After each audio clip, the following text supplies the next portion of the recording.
जिस प्रकार देश में कोरोना के केसेस डे बाय डे बढ़ते जा रहे हैं, तो इसमें कोई शक नहीं होना चाहिए कि अपने देश में कोरोना की सेकेंड वेव आ चुका है। नमस्कार दोस्तों, आपका स्वागत है अपने चैनल सीक्रेट गोल में। तो आज हम बात करने वाले हैं कोरोना के बारे में। 24 मार्च 2021 को इंडिया में लगाए गए नेशनल लॉकडाउन को 1 साल कंप्लीट हो चुका।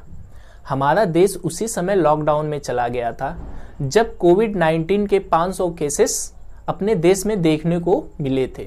इंडिया की स्ट्रेटजी को मास्टर स्ट्रोक माना जाने लगा था।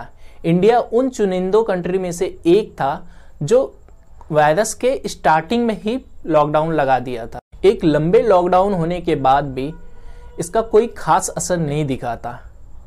लॉकडाउन होने के बाद भी कोरोना इन्फेक्टेड कंट्री में इंडिया की रैंकिंग लगातार बढ़ती जा रही थी। इसके साइड इफेक्ट के तौर पे हमें माइग्रेंट क्राइसिस देखने को मिला। इससे न जाने कितने मजदूरों की जान गई और न जाने कितने मजदूर बेघर हुए। ये जो वक्त था जब इंडिया और बाकी अदर कंट्री के लिए कोरोना वायरस एकदम नया था और इस वजह से लॉकडाउन इम्प्लीमेंट करने में गवर्नमेंट काफ़ी फेलियर भी हुई।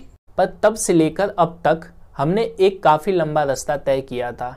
कोरोना वायरस को लेकर हमारी अवेयरनेस और सरकार को इसको कम करने के लिए रिसोर्सेस मिले थे और इससे हमें यह लगने लगा था कि अब हम कोरोना को हरा देंगे। फरवरी 2021 की शुरुआत में हमें यह लगने लगा था कि अब शायद चीज़ें बेहतर होने लगी है और सब बेहतर होने जा रहा है। सितंबर 2020 में करीब 97,000 से भी ज़्यादा केसेस आ रहे थे, जो आगे चलकर फरवरी 2021 के शुरुआत में करीब ये घटकर 9,000 तक आ गए और ये 9 महीनों में सबसे कम केसेस थे। अब लोग घर से बाहर निकलने लगे थे। स्कूल, कॉलेजेस, लाइब्रेरी, जिम खुलने लगे थे। पर आप लोगों की लापरवाही कहें या प्रशासनिक की गलती, 15 फरवरी से कोरोना का ग्राफ फिर से उठने लगा था। जो इस बार की ग्राफ की ग्रोथ थी वो पिछले वाले से कहीं ज़्यादा थी और आज हाल यह है कि अप्रैल में कोरोना ने सारे रिकॉर्ड तोड़ दिए। 4 अप्रैल 2021 में करीब 1 लाख कोरोना केसेस देखने को मिले थे, जो आगे चलकर 10 दिनों में 14 अप्रैल को करीब 2 लाख कोरोना केसेस को इसने टच कर दिया और यह corona cases day by day लगातार बढ़ता जा रहा है। कोरोना के केसेस को इस तरह से तेजी से बढ़ते हुए अब हमारे मन में यह सवाल उठता है, क्या लॉकडाउन 2.0 की हमें ज़रूरत है?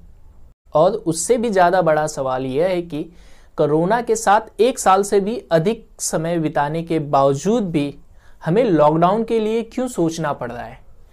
कहाँ कमी रह गई थी और क्या है फ्यूचर की पॉसिबिलिटी? अगर आपको हमारी यह वीडियो पसंद आ रही है तो आप इस चैनल को सब्सक्राइब करें और इस वीडियो को एंड तक देखें। आइए इस पर हम बात करते हैं कि लॉकडाउन 2.0 लगाने की ज़रूरत हमें क्यों है। इस बार कोरोना वायरस में काफ़ी इंक्रीमेंट देखने को मिला है, जिससे वह उसे खास बनाता है और इन्हीं खास रीजन से लॉकडाउन 2.0 की लगने की संभावना ज़्यादा है। इस बार हमारे बीच SARS-CoV-2 डबल म्यूटेंट वायरस है। मार्च में इंडिया के national centre for disease control ने बताया कि दिल्ली, पंजाब, महाराष्ट्र से लिए गए सैंपल में डबल म्यूटेंट वायरस पाया गया। इस बार बच्चों के लिए कोविड-19 पहले के मुकाबले ज़्यादा इफेक्ट कर रही है। जब स्टार्टिंग में कोरोना के केसेस बढ़े तब लगातार कहीं न कहीं इस पर पाबंदी लगाई गई। गवर्नमेंट के हिसाब से लॉकडाउन की अब्सेंस में कोरोना जून में ही पीक पर पहुंच जाता, पर लॉकडाउन की वजह से मात्र 10 लाख पर यह कंट्रोल हो गया। लॉकडाउन लगने का सबसे बड़ा रीजन तो वो हम खुद हैं। इतना लंबा कोरोना काल निकालने के बाद भी हम इसे हल्के में ले रहे हैं। इंडिया में आम लोग मास्क ऐसे लगा रहे हैं जैसे वो किसी पे एहसान कर रहे हो। पॉलिटिशियन की रैलियों में इतनी भीड़ जुट रही है जैसे दुनिया में कोई एक ही प्रोपोगेंडा है। इन रैलियों में किसी को कोई फिक्र नहीं है, ना ही सोशल डिस्टेंसिंग की और ना ही किसी को मास्क लगाने की। सो एंड में मैं यही कह सकता हूँ, अगर यही स्थिति रहेगी तो लॉकडाउन पक्का लगने वाला है। अगर हमारी यह वीडियो आपको पसंद आती है तो आप इसे लाइक, सब्सक्राइब और शेयर करना न भूलें। जय हिंद, जय भारत।